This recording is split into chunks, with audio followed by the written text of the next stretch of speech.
Hello दोस्तों, UP triple SC के लिए कंप्यूटर का एक अति महत्वपूर्ण टॉपिक लेकर आ गए हैं, जो है technology development in the field of computer and information technology. इसे हम लोग जो है वन लाइनर के रूप में देखेंगे। अतः जो भी बच्चे यूपी ट्रिपल एससी की तैयारी कर रहे हैं, इस सीरीज को आप लोग केवल एक नज़र में एग्जाम से पहले देख कर चले जाएंगे, बहुत ज़्यादा बेनिफिशियल होगी। तो चलिए हम लोग स्टार्ट करते हैं फर्स्ट क्वेश्चन से। फर्स्ट क्वेश्चन क्या कह रहा है? इंटरनेट ऑफ थिंग यानी आईओटी जो है, आईओटी इसके द्वारा क्या उपयोग किया जाता है? यानी आईओटी के द्वारा उपयोग किया जाता है, आपको बताना है। ते किया जाता है रेडियो आइडेंटिफिकेशन टेक्नोलॉजी का। तो आईओटी के द्वारा जो यूज किया जाता है, यहाँ किया जाता है रेडियो आइडेंटिफिकेशन टेक्नोलॉजी का। नेक्स्ट है MQTT का पूर्ण रूप क्या है? Full form of the MQTT is, ते होता है message queuing telemetry transport. MQTT का जो पूर्ण रूप होता है message queuing telemetry transport. Third है MQTT प्रोटोकॉल का वर्णन कौन करता है? या MQTT प्रोटोकॉल का वर्णन करता है, ते करता है रिक्वेस्ट या रिस्पांस। ये ध्यान रखना है आप लोगों को। IIoT का फुल फॉर्म आपको बताना है। IIoT क्या है? ते होता है industrial internet of thing. IoT होता है इंटरनेट ऑफ थिंग। अब अगर एक और आई लगा दिया इंडस्ट्रियल हो जाएगा। तो नहीं, IIoT का जो पूर्ण रूप होता है ये होता है industrial internet of things. Next है IoT पर बनाया गया है, तो बनाया गया है डेटा एकत्र करने वाले सेंसर का नेटवर्क और क्लाउड कंप्यूटिंग। ध्यान रखना है, IoT पर बनाया क्या गया है? तो बनाया गया है ये डेटा एकत्र करने वाले सेंसर का जो नेटवर्क है और क्लाउड कंप्यूटिंग। तो network of data gathering sensor and cloud computing, यह बनाया गया है IoT पर। नेक्स्ट है बिग डेटा शब्द बनाया गया था या बनाया गया है, आपको बताना है। तो बनाया गया है जॉन मेसी के द्वारा। बिग डेटा जो है यह जॉन मेसी के द्वारा बनाया गया है, आप लोगों को ये ध्यान रखना है। बिग डेटा बनाया गया था, तो ये बनाया गया था 1990 में। बिग डेटा जो है 1990 में बनाया गया था। और अगर पूछ लिया कि यह शब्द किसने दिया था, तो यह दिया था जॉन मेसी ने। आप लोगों को ध्यान रखना है। बिग डेटा एनालिटिक्स की क्या विशेषताएं हैं? तो है open source, scalability, data recovery. तो ध्यान रखना है, बिग डेटा एनालिटिक्स की जो विशेषताएं होती हैं ओपन सोर्स, स्केलेबिलिटी और डेटा रिकवरी होती है। नेक्स्ट है फेसबुक हुडूप पर आधारित बिग डेटा से निपटता है, ते निपटता है प्रोजेक्ट प्रिज्म। जो प्रोजेक्ट प्रिज्म है यही फेसबुक हुडूप पर आधारित जो बिग डेटा है उसे निपटता है। नेक्स्ट क्वेश्चन है किस संगठन के अन्य उपयोग के लिए जिस क्लाउड ढांचे का संचालन किया जाता है, को बताना है। किसी संगठन के अन्य उपयोग के लिए जिस क्लाउड ढांचे का संचालन किया जाता है यह है प्राइवेट। तो ध्यान रखना है, प्राइवेट का यूज किया जाता है। मनुष्य और अन्य जानवरों के द्वारा प्रदर्शित की गई बुद्धिमत्ता को क्या कहा जाता है?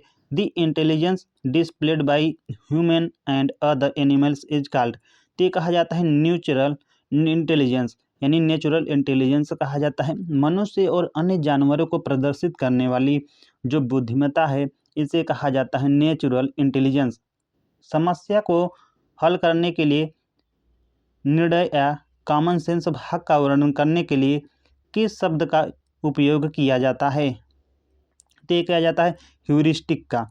जो ह्यूरिस्टिक है यह किया जाता है, ध्यान रखना है। समस्या को हल करने के लिए निर्णय या कॉमन सेंस का भाग वर्णन करने के लिए जो ह्यूरिस्टिक है इसी का यूज किया जाता है, यानी ह्यूरिस्टिक शब्द का यूज किया जाता है। प्रोग्रामिंग का वह अध्ययन जिसमें आइडेंटिफिकेशन पैटर्न शामिल होता है क्या कहलाता है? तो कहलाता है पैटर्न रिकग्निशन। प्रोग्रामिंग का वह अध्ययन जिसमें आइडेंटिफिकेशन पैटर्न शामिल होता है उसे पैटर्न रिकग्निशन कहा जाता है। चेहरा पहचान प्रणाली आधारित है। फेस रिकग्निशन जो सिस्टम इज बेस्ड ऑन होता है अप्लाइड AI पर, यानी अप्लाइड आर्टिफिशियल पर। चेहरा पहचान जो प्रणाली है यह आधारित होती है। नेक्स्ट है सोचने, तर्क करने और सीखने में सक्षम कंप्यूटर प्रणाली की विशेषताओं को क्या कहा जाता है? The characteristic of the computer system capable of the thinking, reasoning and learning is known as, ते कहा जाता है आर्टिफिशियल इंटेलिजेंस यानी कृत्रिम बुद्धिमत्ता। वह क्षेत्र जो मानव बुद्धि के यांत्रिक की जांच करता है। The field that investigate the mechanism of human intelligence is, उसे कहते हैं संज्ञात्मक विज्ञान यानी कॉग्निटिव साइंस। तो ध्यान रखना है कॉग्निटिव साइंस उसे कहा जाता है जिसमें मानव बुद्धि की आंतरिकी की जांच किया जाता है। नेक्स्ट क्वेश्चन क्या कह रहा है? स्टैनफोर्ड विश्वविद्यालय के जिस प्रोफेसर ने डार्टमाउथ कॉलेज में आयोजित एक सम्मेलन में 1956 में कृत्रिम बुद्धिमत्ता शब्द जो है दिया था, आपको बताना है कि वो कौन थे। तो ये थे जॉन मैकार्थी। तो जॉन मैकार्थी के द्वारा जो है आर्टिफिशियल इंटेलिजेंस जो शब्द है यह दिया गया था। तो कब दिया गया था? तो 1956 में स्टैनफोर्ड विश्वविद्यालय के यह प्रोफेसर थे जो डार्टमाउथ कॉलेज में आयोजित एक सम्मेलन था, उसी में जो है आर्टिफिशियल इंटेलिजेंस यह नाम दिए थे। नेक्स्ट है M2M का पूर्ण रूप क्या है? M2M स्टैंड फॉर, यह होता है मशीन टू मशीन। ध्यान रखना है M2M का जो पूर्ण रूप होता है यह होता है machine to machine. Next question कह रहा है एक कंप्यूटर वायरस होता है। एक कंप्यूटर वायरस इज, यह होता है सॉफ्टवेयर प्रोग्राम। जो सॉफ्टवेयर प्रोग्राम है यही एक कंप्यूटर वायरस होता है। नेक्स्ट क्वेश्चन है कृत्रिम बुद्धिमत्ता यानी आर्टिफिशियल इंटेलिजेंस का प्रयोग किस पीढ़ी में हुआ था? In which generation artificial intelligence AI was used, ये किया गया था पंचम जो पीढ़ी थी यानी 5th जनरेशन के कंप्यूटर में। नेक्स्ट क्वेश्चन है IoT यानी इंटरनेट ऑफ थिंग का आविष्कार किसने किया था? Internet of think was invented by, तो ये किया था केविन एस्टन के द्वारा। तो केविन एस्टन के द्वारा इंटरनेट ऑफ थिंक का यूज किया गया था। नेक्स्ट क्वेश्चन है कृत्रिम बुद्धिमत्ता में उपयोग होता है इन आर्टिफिशियल इंटेलिजेंस यूज्ड, तो होता है न्यूरल नेटवर्क का। तो ध्यान रखना है जो न्यूरल नेटवर्क है इसी का यूज किया जाता है कृत्रिम बुद्धिमत्ता में। UIPATH यानी UI पैथ क्या है? तो होता है रोबोट प्रोसेस ऑटोमेशन सॉफ्टवेयर। तो रोबोट प्रोसेस ऑटोमेशन जो सॉफ्टवेयर है यही होता है UIPATH। नेक्स्ट है IFR का पूर्ण रूप क्या होता है? Full form name of IFR, तो होता है इंटरनेशनल फेडरेशन ऑफ रोबोटिक्स। तो IFR का जो पूर्ण रूप होता है यह होता है international federation of robotics. Next question है कंप्यूटर वायरस प्रोग्राम आमतौर पर कहाँ छिपे होते हैं? आपको बताना है कि कंप्यूटर जो वायरस प्रोग्राम है यह आमतौर पर कहाँ छिपे होते हैं।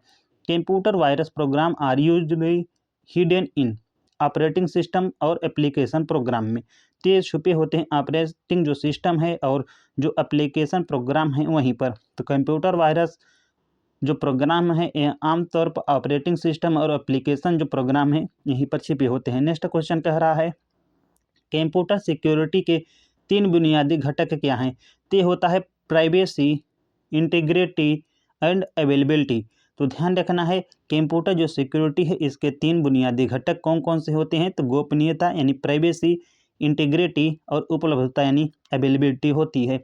IBM के द्वारा एक स्टडी के अनुसार सबसे बड़ा एकल स्रोत जो डाटा को एकत्रित करता है according to the study by IBM which is the largest single source data collects, तो ये कहा जाता है लॉग डाटा। ध्यान रखना है IBM के द्वारा एक स्टडी के अनुसार सबसे बड़ा एकल स्रोत जो डाटा एकत्रित करता है वह है लॉग डाटा। नेक्स्ट है एक आवश्यक क्षेत्र जो आर्टिफिशियल इंटेलिजेंस रिसर्च का केंद्र है क्या कहलाता है? तो ये कहलाता है नॉलेज इंजीनियरिंग। ध्यान रखना है नॉलेज इंजीनियरिंग कहते हैं। गाइज ये आप लोगों को 28 वन लाइनर कराए हैं इससे रिलेटेड। अगर आप लोगों को पसंद आएगा तो मैं पूरी कंप्यूटर को जो है उसे मोस्ट इम्पोर्टेंट जो है उसे ऑनलाइन के रूप में थोड़े थोड़े वीडियो करके करा सकता हूं। अगर आप लोगों को कमेंट बॉक्स में बताएंगे अगर वीडियो अच्छा लगा तो। मिलते हैं नेक्स्ट वीडियो में। Thanks for watching.